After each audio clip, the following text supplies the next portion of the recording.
Bonjour à tous et bienvenue sur la chaîne Astuces Réseau. Aujourd'hui je vais vous montrer comment transformer un routeur en un switch réseau.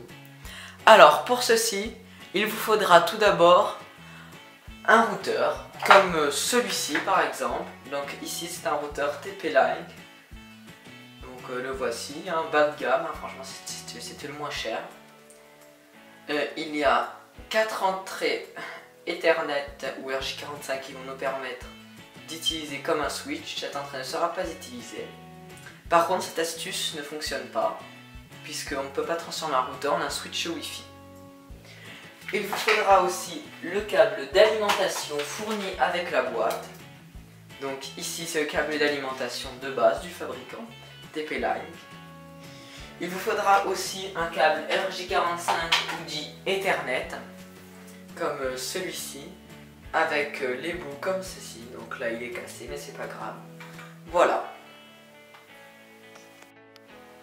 Alors moi je vais brancher mon switch sur un boîtier CPL d'Evolo.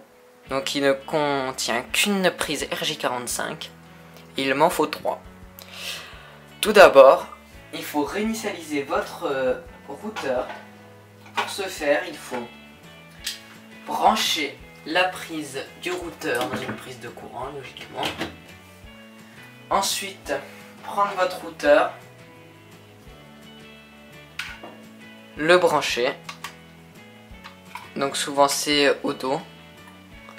Vous l'allumez. Et il faut attendre. Donc on peut voir le voyant bleu vert clignoter, il faut attendre.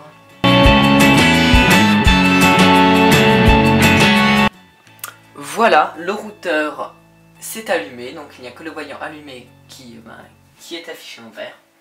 Donc je vais vous expliquer dans une prochaine vidéo qu'est-ce que le CPL. Hein. Voilà, donc alors, il faut le réinitialiser. Pour le réinitialiser, vous avez deux boutons. Donc pour moi, en haut c'est le Wi-Fi et en bas c'est WPS Reset. Vous appuyez longtemps sur ce bouton et vous attendez jusqu'à ce que le routeur se manifeste. Voilà.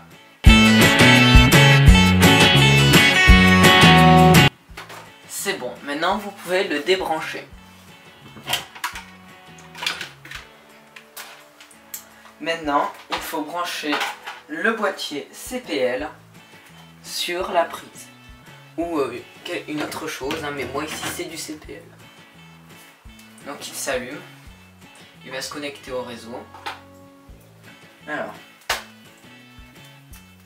tout d'abord, vous branchez en bas du boîtier CPL ou de votre prise RJ45. Enfin, en l'occurrence ici c'en est une, mais sur un autre boîtier. Donc, vous la branchez.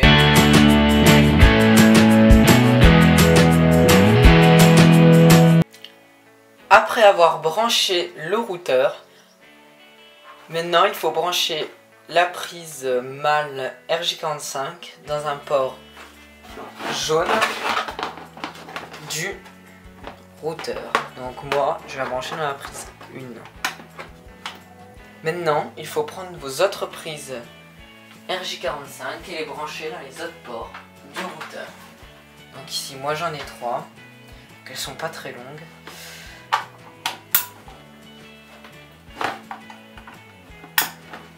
Et la plus courte, désolé.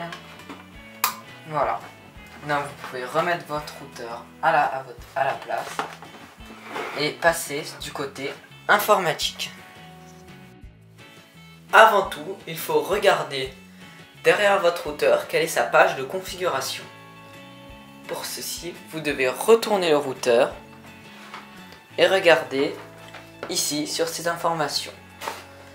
Donc je vais vous zoomer pour que vous voyez mieux. Donc ici, comme on peut voir à gauche de l'étiquette, c'est http://tplinkwifi.net. Pour les autres, il suffit de regarder, c'est marqué.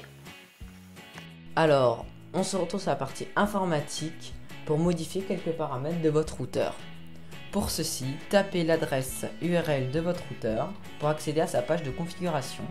En l'occurrence, je l'avais déjà enregistré, c'est tplinkwifi.net chez moi, mais chez vous ça peut être une autre chose. Souvent l'identifiant est admin et le mot de passe est aussi admin. Donc vous vous connectez. Dans la partie déjà faut désactiver le Wi-Fi dans la partie Dual Band Selection ou chez vous autre chose, donc vous désactivez. Vous attendez que la petite roue arrête de tourner, voilà. Dans la partie DHCP, vous enlevez le DHCP, voilà. Et maintenant, il suffit de redémarrer votre routeur en le débranchant, puis en le rebranchant. Voilà, c'est tout.